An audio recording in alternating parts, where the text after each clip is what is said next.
Welcome back to Sports Edge. Look what we have. Anthony Latina, head basketball coach, Sacred Heart University. Coach, this is busy time, so thank you for coming in. I know you got a lot going on, but this is kind of familiar territory for you, right? Channel 8 here. Your wife used to work here. Yes. Before we get into the basketball, congratulations to Jody Latina. She was a reporter here. She's gone on to much bigger and better things. She's now chief of staff for the mayor of Bridgeport. New Britain, yeah. my bad. Aaron Stewart. Aaron Stewart, thank you. And also just won, town clerk in Wethersfield? Town council, part of the town council. I messed both of those things Yes, up. Now let's get back to talking basketball. Yesterday, it was great. It's great to be back here, see some old friends, and this is really a big part of our lives. When we got married, she was working at Channel 8, so this is exciting to be back. Well, we're glad you took the time for us. Let's talk about your team. You've got a young team, and this is kind of like they're coming into their own now. Yeah, we're coming. 6 of our top 9 will be freshmen and sophomores. Kane Broom coming back from East Hartford as a sophomore, preseason first-team All-League, terrific player.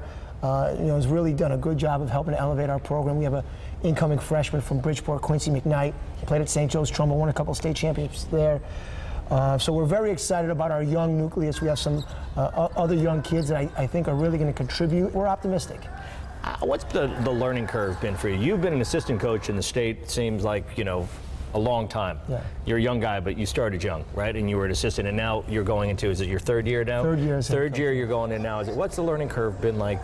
Well, I think one of the things is that's the most difficult transition, I think, is as a head coach, is it consumes you every second. You're always thinking about it because you can make adjustments right away. As an assistant, when you left the office or the court, you were able a little bit easier to get it out of your mind, but as a head coach, it does consume you, and I think not allowing it to consume you is the most difficult thing. We feel that we've upgraded our talent quite a bit in the last 2 recruiting classes, and I think that's why we're better. The other big transition is your relationship with the players is a little different. You have to be a little bit more measured in what you say because it does have such a major impact on your players. Whereas an assistant, sometimes you're a little bit more of their friend, where as a head coach, that relationship changes a little bit. Your schedule's loaded with Connecticut teams as well. We're very excited about that. Yeah. I love Connecticut basketball, high school basketball, college basketball. It's part of who I am and where I grew up. So the opportunity to play all the teams, I think, is a great thing. I wish everyone would do it. We're fortunate to play UConn this year. It's all the other teams. I think it's a great thing. It's a great measuring stick. They're great programs. That's right. I think the collection of coaches at the Connecticut schools are people that I consider very good friends and people that have had a major impact in my career. So it's a great challenge. I think it's great for our program.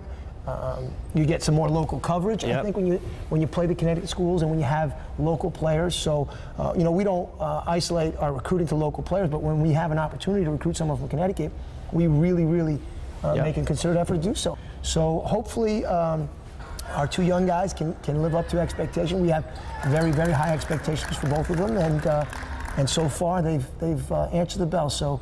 But we'll find out on Friday, I guess. Friday, it's you guys are in Game 2 of the Connecticut 6. 5:30 at Central Connecticut versus Quinnipiac. Right. So they start at what, 3 o'clock? 3 o'clock, Fairfield versus Yale. 5:30, Sacred Heart, Quinnipiac, and then the 8 o'clock game is University of Hartford versus Central Connecticut. He's nailed it. Hey, so good luck to you. Thank you for taking the time and coming in. We really appreciate it. Anytime. Best of luck Friday. Best of luck the whole season.